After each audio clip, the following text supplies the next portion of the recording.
In our current era, everyone seems to be trying to find an easy way to make money which would take no more effort than by simply pushing a few buttons. In other words, an infinite money glitch. Social media gurus claim to have cracked the code on how to make easy money, and Instagram day traders are selling masterclasses promising returns which can rival the profits of Warren Buffett.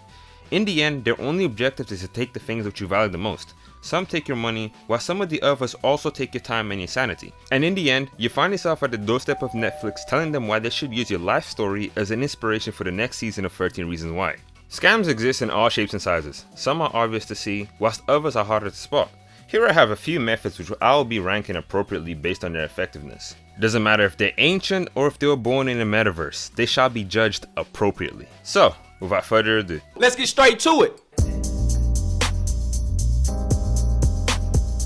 The Ponzi Scheme, created by none other than Charles Ponzi himself. You guys probably don't know who this guy is exactly, but in simple terms, he's the Hitler of scams, the godfather of finesse. There hasn't been anyone on earth that has been this influential in the field of taking people's money without providing them with anything in return. With a few exceptions, of course. Now, a brief synopsis of why this guy gained this notoriety. After World War I, Charles Ponzi found a way to make easy money but didn't have enough money to set up a foundation, so he needed investors. He started a company and convinced a few people to invest in it, promising high returns in a few weeks or months. The truth is that the company itself didn't have any way of generating profit, so the only money being made is from the investors. This is the origin of the strategy, robbing Peter to pay Paul. Let's just say that in the end, Charles got what was coming to him.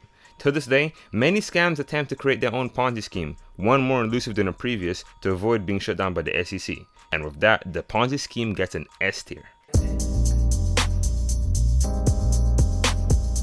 There's a debate as old as time about whether getting graduate education and racking up your student debt is truly worth it, or if it's just a scam set up by the government to make sure that you owe them for the next 10 to 20 years of your life. This one isn't so cut and dry, however, because going to college and university actually provides some valuable life experience. Education, meeting new people, independence, there's chance to snip some coke off some gigantic tip. You get the point. But the objective is to provide you with a decently paying job which is worth the cost of your degree.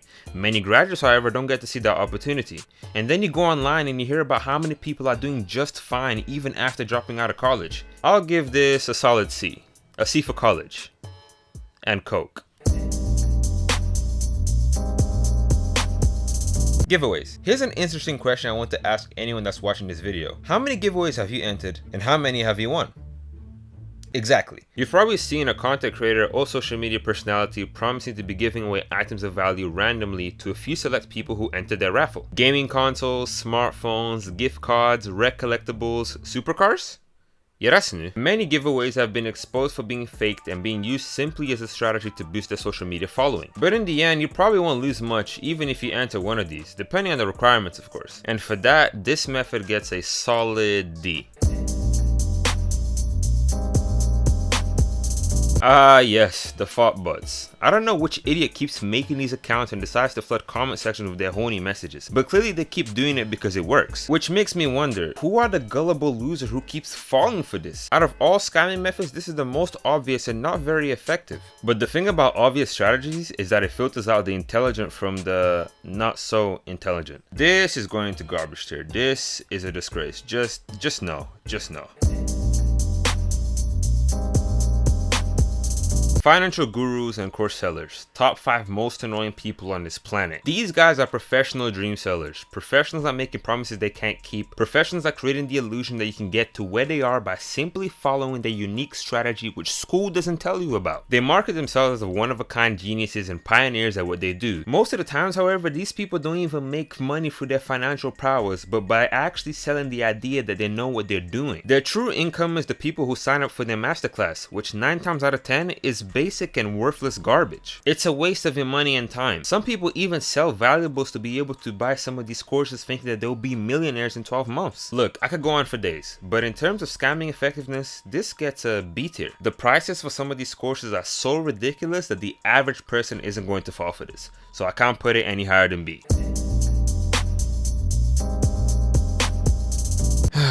Alright, let's just get this out of the way. Let's not beat around the bush. Let's just get this out of the way. If you see my last video on Validus, then you already know what I think of multi-level marketing. It's pure and utter garbage. Bottom of the barrel of human creations. High potential for being a Ponzi scheme, and 99% of the time is a pyramid scheme. But it's so well hidden under the veil of that overpriced product line, which you could easily find substitutes for much cheaper. Do you see how many of these companies generate millions and billions annually? And even after being exposed for their malicious and predatory practices, many still haven't been shut down. Of course, some haven't been so fortunate. Through the many legal troubles, the cult-like behavior, the overly positive and forced motivational seminars, the potential to ostracize you from your loved ones and kill friendships, and the chances of you losing your money at the end of it. All of this together gives this an undisputed S tier. You've probably seen a message like this before of someone in your timeline telling you to tap in. You see, this method has a lot of range. Some will simply tell you to send a certain amount of money, promising that they will triple it, whilst others will ask for a long list of things, enough information to steal your whole identity or kidnap your whole family. How easy is it to fall for this?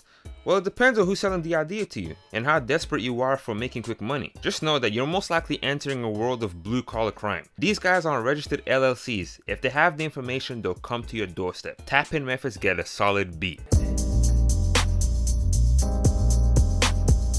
How Netflix has fallen. In the golden days, they used to provide a wide range of movies and great TV shows, the ultimate alternative to cinema and movie renting. Now they don't even provide some of their best shows with another season. They've raised their subscription prices and are limiting account sharing, and it's been reported that they've lost close to 1 million subscribers. Talk about making horrible business decisions. Netflix and chill is still an S tier strategy, by the way, but we're not here to rank that. Before, having Netflix was a must. Now, not so much. Netflix gets a B.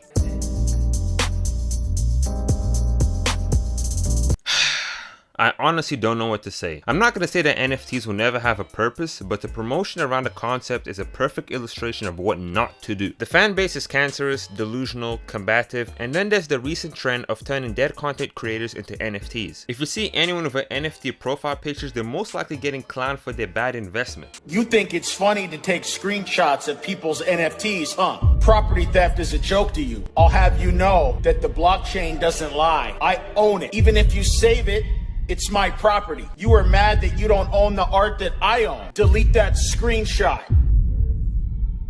Shut your bitch ass up. Overall, this is a dumpster fire, a true waste of money, but not very effective at getting people to buy in, and for that, garbage tier.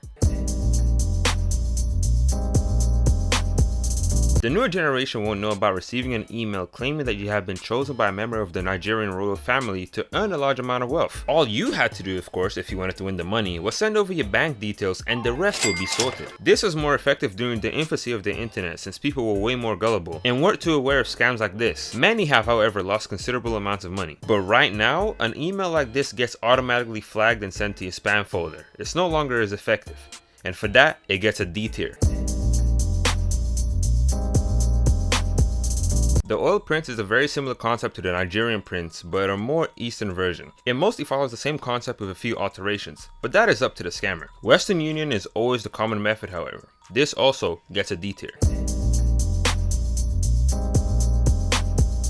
Pyramid scheme, aka the baby brother of the Ponzi scheme, but just as exploitative. The concept is simple. Someone recruits into a business opportunity promising a better source of income in comparison to whatever you're doing. They then tell you that you can earn more if you simply invite and promote the business to others. And whatever money they generate, you'll gain a cut of it. The cycle continues on and on and on, and the tree keeps growing. But the tree isn't sustainable long term. It's mathematically impossible. Eventually it will collapse, and only the people at the top will be well off, while the rest will have the biggest hole in their pockets. Many MLMs follow this strategy. Some even argue that a normal organizational structure is a pyramid scheme. Let me tell you something. Anyone that ever makes this argument is a drone. An organizational structure has a purpose beyond the salary which people are making. It also comes with risk and liability, and if something legal happens, they will be prosecuted disproportionately. Every member of a pyramid is in the same position. Some just find the opportunity earlier than the others did. The pyramid scheme gets an undisputed S tier, but not higher than any of these two right here. Dating apps. Oh boy. Depending on who's on it, this can either be an ego boost or a soul-crushing experience, which will leave you feeling hopeless in a dating market. Apps like Tinder provide the user with the ability to boost their chances of finding matches by paying extra for exposure. Some spend hundreds, even thousands, trying to find a way to fill that void in their heart. But the truth is, the playing field isn't even. The girls get way more matches than the guys do. Even the attractive guys get barely any interaction on the app. And attractive girls looking for something meaningful are probably met with a bunch of guys just trying to get a quick nut. This means that the scam level truly depends on who the individual is. But this has a potential for not only wasting your money, but to destroy your ego. With all that being said, I think that dating apps get the first A tier on this tier list. You know, I think this one is pretty self-explanatory, so I'm just gonna, yeah. This gets an A. Yep, I think that looks good. Alright, well let me know if you disagree with any of the ratings here, and yeah, I guess we're done. Mama said I'm Hollywood. Hey, how you gonna move to